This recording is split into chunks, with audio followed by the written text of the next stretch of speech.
ඉතාමත් කාර්යක්ෂම සේවයක් අපේ පොලිසිය කරන ගමන් කීප දෙනෙක් මේ ව්‍යාපාරයේ ගොදුරු බවට පත් වී තිබෙනවා. மிகவும் ஒரு சிறப்பான சேவை போலீஸ் துறை நடாத்தும் அதே நேரத்திலே ஒரு சில போலீசார் இதற்கு இரையாகி இதற்கு ஆதரவு தெரிவித்து வருகிறார்கள்.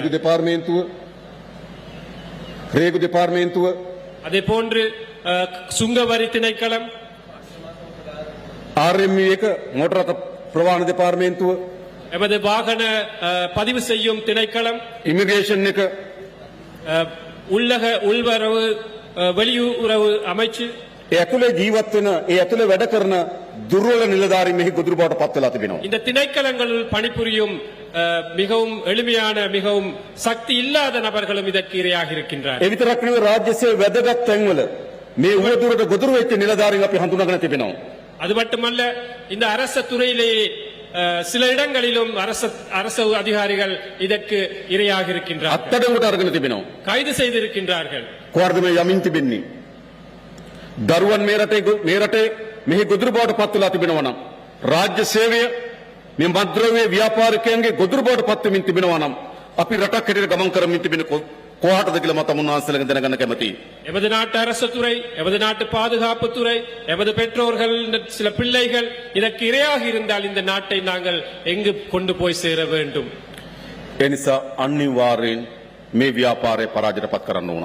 ஆகவே கட்டாயமாக இந்த அச்சுறுத்தலை நாங்கள் தோற்கடிக்க வேண்டும். මේ ව්‍යාපාරය වර්ධනය කෙසේද? இந்த இந்த இந்த துறை அபிவிருத்தி அடைந்தது ஏன், வளர்ந்தது ஏன்? ප්‍රධාන වශයෙන් දේශපාලන රැකවරණය මේ කුඩු ව්‍යාපාරයන්ට තිබුණා. பிரதானமாக அரசியல்வாதிகளின் அனுசரணை இந்த போதை வஸ்து துறையோட தொடர்பு இருந்தது. සමහර පළාත්වල දේශපාලකයන් ඒ කුඩු ලේබල් වලින් හඳුන්වන්න පටන් ගත්තා. சில பகுதிகளிலே அரசியல்வாதிகளை அந்த போதை வஸ்துன்ற பெயரை சொல்லித்தான் அழைத்தார்கள். අපි ඔබට එක සහතිකයක් දෙන්නම්. நாங்கள் உங்களுக்கு ஒரு உறுதியை வழங்குகிறோம். නැවත අපේ රටේ කුඩු ව්‍යාපාරිකයන්ට දේශපාලන රැකවරණ නොලැබෙන ආණ්ඩුවක් මේ රටේ ජනතාව ගොඩනගලා තිබෙනවා. மீண்டும் ஒரு தடவை இந்த நாட்டிலே அந்த போதை வஸ்துக்கு இரையான அல்லது போதை வஸ்துடன் தொடர்பு இல்லாத ஒரு அரசாங்கத்தை நாங்கள் கட்டியெழுப்புகின்றோம். அதைத் தொடர்ந்தும் நாங்கள் நடாத்தி செல்கிறோம். සමහර වෙලාවට මේ මැඩපවත්වන තියෙන ආයතනවල சில நேரம் இதை தடுக்க இருக்கும் சில நிறுவனங்களில் கூட ප්‍රධානීන් මේ ඇත්තක එකට ගනුදෙනු කර බව ඉල්දර වෙලා තිබෙනවා. பிரதான நபர்கள் கூட இந்த போதை வஸ்துடன் தொடர்பு இருக்கின்றது எங்களுக்கு தெரியும். අත්තඩංගුවට ගන්න කෙනා கைது செய்ய நாங்கள் செய்திருக்கின்றோம். නිදාස් කරන තණ්ඩ සාක්ෂි ගොනු කරලා තිබෙනවා. அவற்றை சாட்சிகளுடன் அவர்களுக்கு தண்டனை வழங்குவதற்கு நாங்கள் தயாராக இருக்கின்றோம். නීතිය ඉටු කරන තිබෙන ආයතන சட்டத்தை நடைமுறைப்படுத்த இருக்கும் நிறுவனங்கள் ඒ ඉහළම පුටුමෙහි ආධිපත්‍යයට යටත් කරගෙන තිබෙනවා. තිබුණු ඉතිහාසයක් තිබෙනවා. அதில் மேல்மட்டத்தில் நபர்களை கூட இந்த வியாபாரத்துடன் தொடர்புபடுத்தி இருக்கின்றார்கள். அந்த வியாபாரிகள் ඒවද වාර්තා වෙනවා. அவற்றை நாங்கள் நிறுத்த வேண்டும். මා හිතන අපේ ආරක්ෂක ලේකම්තුමා, நான் நினைக்கின்றேன் எமது பாதுகாப்பு செயலாளர், අපේ මහජන ආරක්ෂාව පිළිබඳ ලේකම්තුමා, எமது பொதுமக்கள் பாதுகாப்பு அமைச்சர், අපේ පොලිස්පතිතුමා, எமது போலீஸ் மா அதிபர், අපේ ත්‍රිවිධ හමුදාවේ ප්‍රධානීන් எமது முப்படை தலைவர்கள் මේ කිසිවෙක් එම පාතාලේ හෝ කුඩු ව්‍යාපාරිකයන්ගේ ගොදුරු බවට පත් නොමැති බව මා සහතික කරලා කියන උන් ලෑස්ති මේ වැඩේ කරන්න. இவர்கள் யாருமே இந்த பாதாள உலக கோஷ்டிகளுடன் அல்லது போதை வஸ்து வியாபாரிகளுடன் தொடர்பு இல்லை என்பதை நான் உறுதியாக கூறுகின்றேன். කාලයක් මේ නිලධාරීන් මිලදී ගත්තා. ஒரு காலகட்டத்திலே இந்த அதிகாரிகளை காசு கொடுத்து வாங்கினார்கள், கொள்வனவு செய்தார்கள். அந்த කාලයක් මේ නිලධාරීන් වලට යටත් වෙලා වැඩ කරා. ஒரு காலகட்டத்தில் இந்த அதிகாரிகள் போதை வஸ்து வியாபாரிகளுக்கு அடிபணிந்து අද செயல்பட்டார்கள். මුළුමනින්ම වෙනස් වී තිබෙනවා. இன்று முற்று முழுதாக மாறி இருக்கின்றது. මේ අත්අඩංගුවට ගැනීම සඳහා තිබෙන යාන්ත්‍රණය පිරිසුදු වී තිබෙනවා. இந்த கைது செய்ய இருக்கும் இந்த துறை இன்று சுத்தமாக இருக்கின்றது. හැබැයි තාමත් තැනින් තැන අපිට සමහරව වාර්තා වෙනවා. ஆனால் இன்னும் சில இடங்களிலே ஒரு சில சம்பவங்கள் நாங்கள் கேள்விப்படுகின்றோம். මා ඒ සියලු නිලධාරීන් ඉල්ලන්නේ කරුණා කරලා ගනුදෙනු අත්හරින්න. நான் அந்த அனைத்து அதிகாரிகளிடம் கேட்டு நிற்பது, அந்த தொடர்புகளை இன்றே நீங்கள் விலக்கி விடுங்கள். තෝරගන්න පාරවල් දෙකයි තියෙන්නේ. எங்களுக்கு தேர்ந்தெடுப்பதற்கு 2 பாதைகள் தான் இருக்கின்றன. එක්ක ගනුදෙනු අත්හරින්න, ஒன்று அந்த தொடர்பை நீக்குங்கள், එක්ක රාජකාරීන් ඉවත් වෙන්න. அல்லது அந்த துறையிலிருந்து நீங்கள் நீக்குங்கள். කුඩු ව්‍යාපාරිකයන් පාතාලයන් සමග ගනුදෙනු කරමින් அந்த රාජකාරිය කරන්න කිසිත් මිඩක් නොදෙන බව සාතික කරනවා. அந்த போதை வஸ்து தொடர்புடன் இருப்பவர்கள் எமது அரசு அதிகாரிகளில் உள்ள தொடர்புகளை நாங்கள் முற்றாக நீக்குவோம். මා දන්නවා මේ පොලිසිය ආරක්ෂක හමුදාව මේ සඳහා විශාල වේශධාර නිලධාරීන් ඉන්නවා. எங்களுக்கு தெரியும் பாதுகாப்பு துறையிலே போலீசார் எவ்வளவோ கஷ்டப்படும் தலைவர்கள் காணப்படுகின்றார்கள். ඒ නිලධාරීන්ටත් කරන නිගරුවක් තමයි අර මද්‍රව්‍ය ජාලයත් එක්ක සම්බන්ධ වෙලා ඉන්න නිලධාරීන්. அந்த அதிகாரிகளுக்கு சிறப்பாக செயல்படும் அதிகாரிகளுக்கும் ஏளனப்படுத்தும் சம்பவம் தான் போதை வஸ்து விற்பனையாளர்களுடன் தொடர்பு கொள்ளும் அந்த ஒரு சில அதிகாரிகள். ඒ නිසා කිසිදු පසුබෑමකින් තොරව අපි මේ මද්‍රව්‍ය වැටලීම් සඳහා තිබෙන රාජ්‍ය යාන්ත්‍ර ශක්තිමත් කිරීම සහ පිරිසුදු කළ යුතු මේ අභියෝගයට අපි මුහුණ දෙන්න.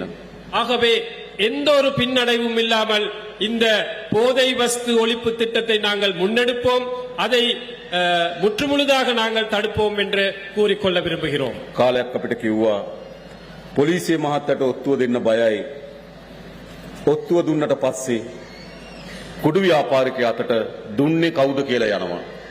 ஒரு காலத்திலே ஒரு கருத்து இருந்தது சமூகத்திலே, ஏதாவது போதை வஸ்து தொடர்பான தகவலை போலீசாரிடம் சொன்னால் அந்த தகவல் போதை வஸ்து வியாபாரியின் காதிலே அவற்றை கேட்கப்படும் என்று. ඒවා තන තන සිද්ධ වුණු පොඩි සිදුවීම්. அவை சில இடங்களிலே ஏற்பட்ட சில சம்பவங்களாகும். හැබැයි ඒක සමස්ත පොලිසියටම ඒක නිගරුවක් බවට පත් වෙලා තිබෙනවා.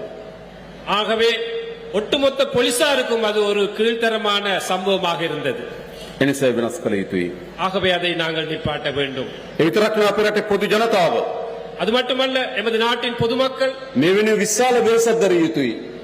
இதன் தொடர்பாக மிகவும் ஆழமாக சிந்திக்க வேண்டும், கஷ்டப்பட வேண்டும். ඔබ දන්න ඔබගේ දරුවා உங்களுக்கு தெரியும், உங்களது பிள்ளை මේ මද්‍රව්‍ය ව්‍යසනයේ ගොදුරක් බවට පත් වුණා මොකද සිද්ධ වෙන්නේ? இந்த போதை வஸ்து அச்சுறுத்தலே இரையாகினால் என்ன நடக்கும்? ඒ දරුවගේ මුළු ජීවිතේම විනාශ වෙනවා.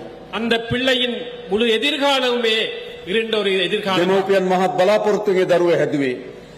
பிள்ளைகள் பெரும் எதிர்பார்ப்புடன் தான் பிள்ளைகளை வளர்ப்பார்கள். ඒ බලාපොරොත්තු මුළුමනින්ම කඩා වැටෙනවා.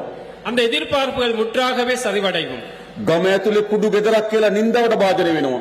கிராமத்திற்குள் ஒரு போதை வஸ்துக்கு அடிமையான குடும்பம் என்று முழு கிராமமே அவற்றை ஓரம் පොදු காட்டுவார்கள். ජනතාවට මුහුණ දෙන්න බැරි තත්ත්වයක් ඇති වෙනවා. மக்களுக்கு முகம் கொடுக்க இயலாத ஒரு நிலை ஏற்படும்.